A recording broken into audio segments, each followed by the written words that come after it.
talk about my listening technique. And my listening technique is developed over a period of 30 adult years. So I am soon 46, so from I was 16 and I started up a secondary school, there has been 30 years now where I have developed and built up this listening technique. But it is rooted in my personality, and I think we just have to accept that personality is a very important part of how we are able to execute our jobs. So even though we in Norway tend to say that children can become whatever they want, I think we just have to admit that no, they can't. And the reason why I ended up in the position I ended up in as a multisystemic analyst and supervisor, currently retired, but the reason why I ended up there is actually because of my personality. So, my listening technique is in one way rooted in that I choose, my brain chooses for me, so it's not a conscious choice, but I choose dissociative defense mechanisms. So when I talk to people, even though I can be very in the moment, I can be very in the conversation, I can be very interested in you there and then, I am still in, a part of me is kind of still removed from the conversation. And I have, during my education and work experience, also developed this as an active technique. But if my technique breaks down and I do mistakes, as all humans do, I know that my multiple personalities, my dissociation, will kind of save me. So I have this kind of two-factor technique that is rooted in my personality, but is also, of course, built up by work experience and education. And my listening technique is something that has given me access to a lot of information. People are willing to talk with me and tell me things, and I am able to sit there and listen to them without feeling insulted or offended, because I don't have this personal attachment to the relationship between us. I have an attachment to the information you are giving me. I want to understand you, because if I understand you, I can help you. Not as a personal friend, but because I am an analyst and supervisor of the Norwegian system as a whole. So if I understand what you need, I can go back to my life and I can contact the people that I can contact, and I can spread the information in such a way that you might actually get your needs fulfilled. So I'm very attached to, I want to know the information. I want you to have a good life as possible, but I'm not attached to the friendship between us. I'm not attached to what you personally think about me. And this is also something that makes me go, okay, if you start to hate me, if you start to do, and by hate, I don't mean the emotion, I mean if you actively try to ruin my life in some kind of way, I am still not attached to the relationship between us. So then I can kind of, okay, if you attack me, I'm just gonna revenge, dude. I am not, so I can sit and listen to people forever and be attached to the information I get out of it, and I am attached to your happiness, but not your happiness in a relationship with me. But because I am so open, because I have invited people to talk with me, this has also given me a lot of stalkers during my life, because people believe that I am personally interested in a relationship with them.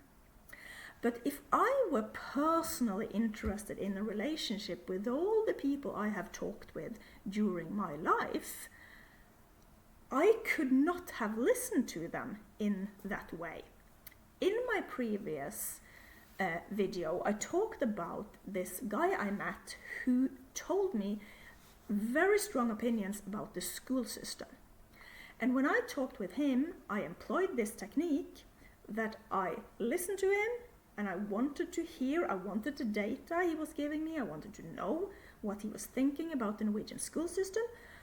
But if I had been interested in him as a personal friend, as a partner, I would not have tolerated him sitting there and telling me that people in my job are evil and so on. Because, dude, you're here supposed to kind of have a good relationship with me, so you have to stop that. So if I am to have a personal relationship with somebody, I will not use a technique. I will not use my work technique to talk with them. That's kind of obvious. But if people around me don't, if there either is a situation where I don't get to actually tell them, because I try to be very upfront with people about this, and I'm online, for example, and telling you about this. So I try to be very upfront with people about what they can expect from me and what they cannot expect from me. So, for example, I am one of this country's experts on Jehovah's Witnesses from my religious studies, the time I was in religious studies at the University of Tromsø, and I'm also educated in Bergen. From that time of my life, I am one of the experts on Jehovah's Witnesses in this country. And that is because when Jehovah's Witnesses came knocking at the door of the house of my and my ex-husband, we were just upfront and we were saying, we are not interested in listening to you to be converted into your religion. We are in religious studies, so we are interested in listening to you from our perspective as people studying religion. So I have had a lot of great conversations. I have also had friends in different kinds of religions and so on, of course, but I have had a lot of interesting, hyggelig conversations with people that were not my friends, but we got something out of the conversation with each other. You can ask all the questions you want from me and I will answer. For example, when I was in religious studies, I will tell you, you just ask me and I will tell you about religious studies. And in exchange, you tell me what you want me to know and so on. But we are not in this personal relationship. You're not going to convert me to your religion or to your political views or to your, if you are in some kind of fight, I'm not going to be your ally. I'm not going to join you. I'm not going to be your partner. I'm not going to be your personal friend and so on. So I've had a lot of interesting, great, hyggelig conversations with people where I have been very upfront and said, this is my perspective and you are not, you can try as much as you want to convert me. You can use your techniques, but I have this technique, so you will not get through to me here. And in some situations that is difficult to say up front, but it's one of the reasons why I'm very open online, so that people can Google me and then they can find that, okay, that's why she wasn't this personal friend. I believed she was a personal friend. I believed she was trying to date me or something, but oh my god, okay, it's just Susanna Nattobro, okay, she's not interested. She's interested in the information I'm giving her. She's not interested in me personally. But in some situations, people don't even believe me. Even though I am very upfront about it, people don't even believe me. And that is not... if you ever have made that mistake, you have talked to me and you have assumed that I was your close personal friend, but I wasn't your close personal friend at all. If you have made that mistake, just know that that is normal and expected.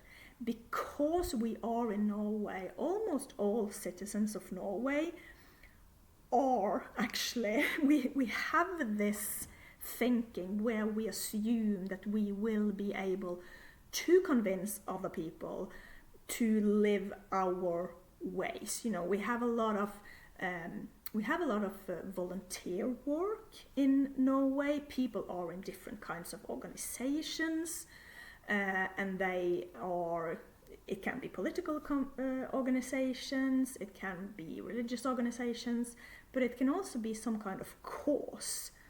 And we are actually brought up in Norway to live like that we are supposed to kind of convert people into our view, our worldview, our way of living. You know, we are actually brought up like that in Norway, and it kind of tips over into the unhealthy, but it's normal. So if you have ever made that mistake and believed that I was a personal friend of you just because I listened to you, just know that it doesn't say anything particular about you. It's a common mistake. It's a very, very common mistake. But this has made a lot of people into my stalkers. I have had a lot of stalkers in my life, so that's the kind of that's the downside of it. That I do get access to a lot of information that I am actually supposed to have because I have the job I have. So I am attached to the information you give me. I'm attached to the outcome of me being able to pull the strings and help you get a better life in Norway. That is, you know, I'm attached to that outcome. I want you to have a better life. Because that is my job. I'm retired from it now, but my job is to secure you a better life in Norway. That everybody in Norway should live a better life and get their needs fulfilled. So, but I'm not attached to the friendship, the relationship between us. So, but people make that mistake and assume that I'm actually a personal friend, that I'm trying to be a personal friend, and that has given me a pretty huge number of stalkers of varying serious degrees. So that is of course the downside with it. So the technique in itself, it is a bit complicated to describe in a YouTube video to others because this is built up based on a lot of years with education and experience. But the technique in itself is to kind of love you for your way of being, like being very easily excitable. So I'm difficult to insult, but I'm easy to excite. So if you talk to me about things that will actually would, in a personal relationship between us, would offend me, if I'm in my work self, I get excited by you telling me things that would otherwise offend me. So I will go, yeah, interesting, tell me more, you know, I think do I understand you correctly here? And so it's kind of this love for the personal differences between people. So I enjoy people. I enjoy seeing that people are different. I don't need everybody around me to be a clone. I want people to be different from me. But not because I'm there to have a personal relationship with them, but because I enjoy seeing. So I take this kind of step back. It's like this mother perspective, where I look at people and think that these are my wonderful, wonderful children, and they are of course not my children, but these are my wonderful, wonderful children, and it's so exciting to see how they grow up into different personalities, and they are all these different people, and oh my God, it's so interesting. So there is this motherly love in it. This I feel this excitement when I look at all these different people just becoming themselves. So that's one part of it. And it's also, of course, because my ultimate goal is to help people get their needs fulfilled. It's also this motherly love in this sense that I am here and I want to understand you, because if I understand you, I can, give you the things you need to feel good. So if you want, if you like licorice, I can make sure that licorice becomes cheaper in the grocery store. It's just an example. I can't easily do that, but that's kind of like the so it's like this motherly, grandmotherly love I feel for people, and that I also find it very interesting and very exciting, and it's like, oh my God, there's different people here.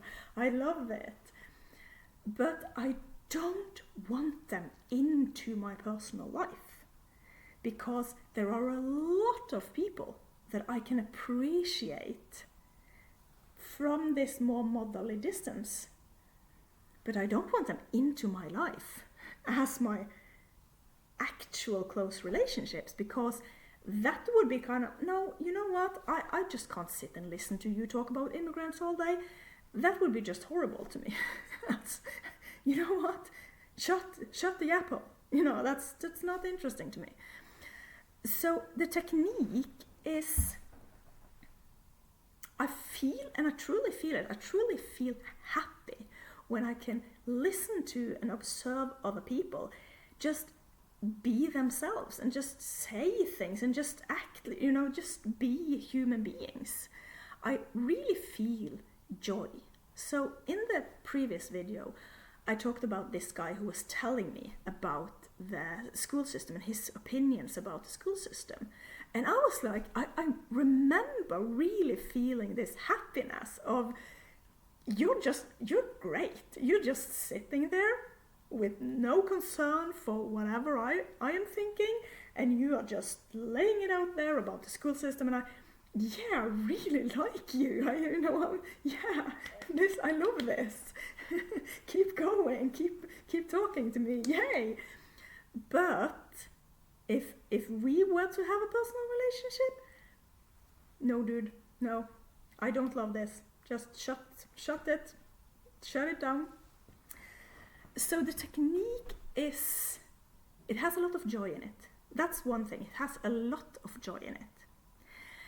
And not only the joy with seeing that people are different from each other, but also the joy in sensing what it does to me.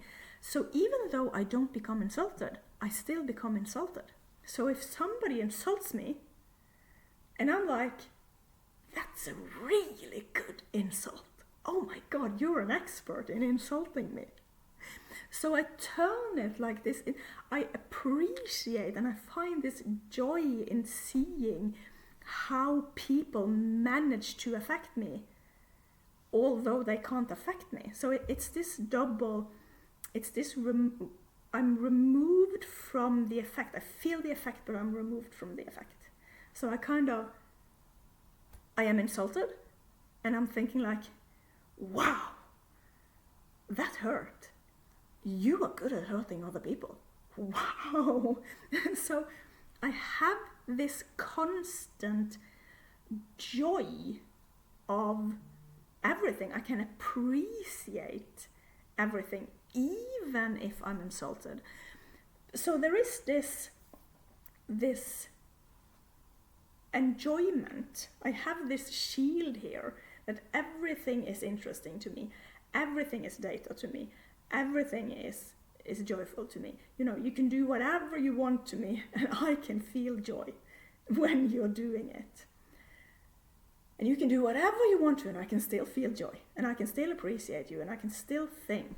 And I also, because it's also my job to see where different people fit in the society, I can also say that, oh my God, you are actually capable of putting me on fire. Oh my God, you just used a lighter and you tried to put my clothes on fire.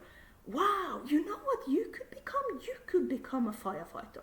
You know, so I kind of use all my, you know, I appreciate everything I see. I see the usefulness in everything I see and hear. But if I were having a personal relationship with somebody and they came with a lighter and tried to put my clothes on fire, I don't think I would invite them back. But if I'm in my work head, I can say, yeah, let us tweak you a bit and make you a firefighter. So the technique is constantly to have this defense against taking it personal. You know, because it's just not personal to me. It's just not personal. But it's still this feeling, it's still this, I do still feel fully that I want you well. I want you to have a good life. So it's this motherly thing. I have been talking for more than 20 minutes and I don't know if I made sense in this video, but I hope I did. And just to say it again, if you have ever done the mistake of believing that I was your personal friend just because I looked like that, I wasn't. But that's not your fault, because it's just normal to make that mistake. Yeah, I'm just gonna end it here. I have so much pain down there in my hip and my thigh after I fell 2 weeks ago. I can't sit here anymore. Let's end the video. Goodbye.